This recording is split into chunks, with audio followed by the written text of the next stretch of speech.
Chapter 34 Laughter Moon Delight. Such things a lot had been victorious, and now it was time to gloat.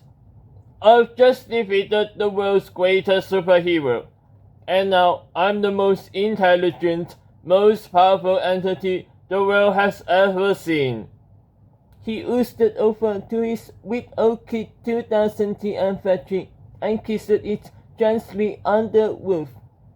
Soon, my stinky spray will take over the brains of all the children on Earth, he shouted. I'll be their leader, and they'll gladly obey my every command. Sir Stings-a-Lot threw back his hideous huge head and laughed and laughed and laughed. Ha ha ha ha ha.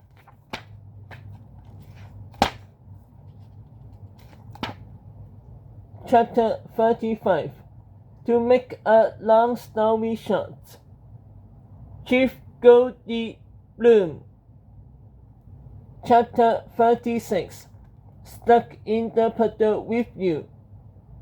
The terrible explosion blasted Sir Stings-a-Lot's body apart, releasing a powerful electromagnetic pulse and launching the superpower juice and the Psycho Go-Go Sister 24 deep into outer space. The factory was destroyed.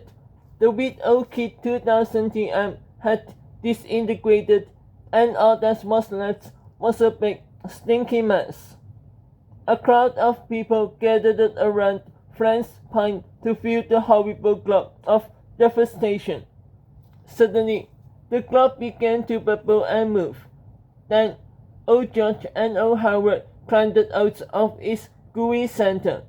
They were completely unharmed. Hooray! Shouted the crowd of people. The globe began to bubble and move again. All at once, Tony, Orlando, and Don popped out. They were fine also. Yippee! Cheered the crowd of people. Finally, the globe bubbled and moved one last time, and Mr. Miner popped his head out. He was back to his old self too. Ah, man! Moaned the crowd of people. Chapter 37 Back to normal. George and Howard looked up to the rising sun and looked out their treehouse window. The whole city looks like it's back to normal, said George. Even the stinky brown clouds have disappeared, said Howard. It was a good thing, too, because George's and Howard's ghosts had finally gone away. The two friends climbed down from their treehouse and looked in Howard's bedroom window. Yesterday Howard was still sound asleep.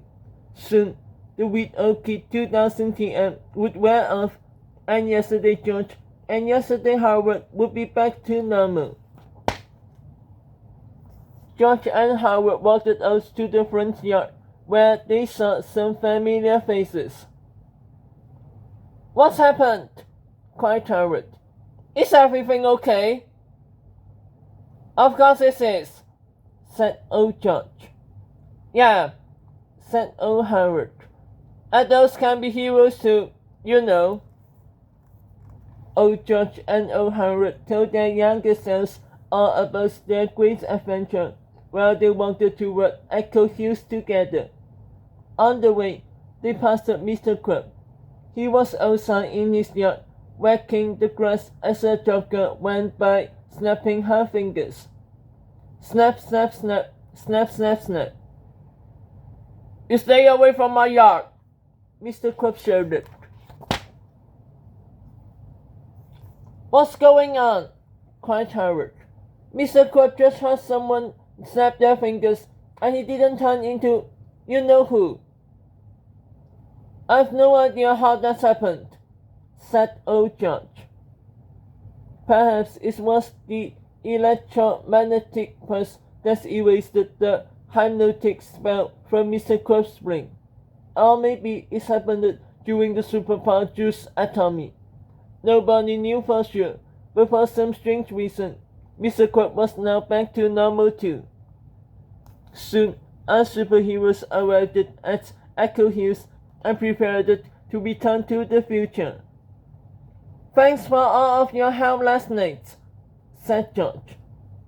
"Yeah," said Howard. "You guys did a pretty good job for old people." "Pretty good?" cried old Howard. "Old people?" cried old George. Chapter 38. Home again, naturally. Suddenly, there was a blinding flash of light. 20 years flashed forward in an instant, and the empty hilltop was now filled with homes and trees.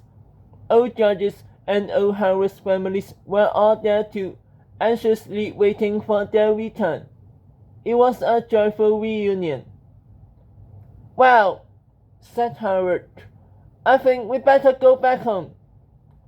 "You know," said George, "we don't actually have to go to home." "What do you mean?" asked Howard. "We've got our own time machine," said George. "We could go anywhere we want. We can explore time together. We can go on awesome new adventures." "Wow," said Howard. "That sounds like fun." "What should we do first?" asked Howard. "Let's go rescue Crackers and Sulu," said George.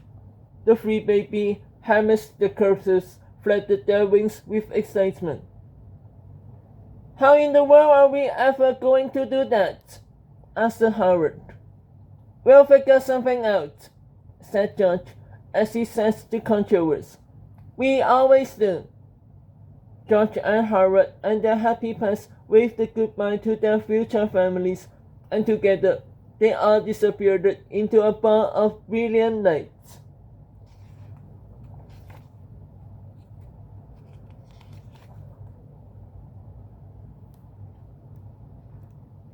Chapter 39. Meanwhile, back in the present. A few hours had passed, and the Widow Kid 2000 TM had finally worn off. Yesterday George and yesterday Howard were back to their old selves again, but nothing around them seemed normal at all. "I wonder where George and Howard went," said yesterday George. "I've no idea," said yesterday Howard. "And where did Tony, Orlando, and Don go?" asked yesterday George. "Beats me," said yesterday Howard. "It seems like they just disappeared." Yesterday George and yesterday Howard didn't know what had happened or why everything had turned out okay, but it seemed like things were going to be just fine from now on, and they were very grateful. "Well, what should we do now?" asked Howard. "Let's make a new comic book," said George. "About Captain Underpants?" asked Howard. "Nah," said George. "Let's do something different. How about a Dogman comic?" "Okay," said Howard happily. And together, the two friends wrote and drew and laughed all afternoon.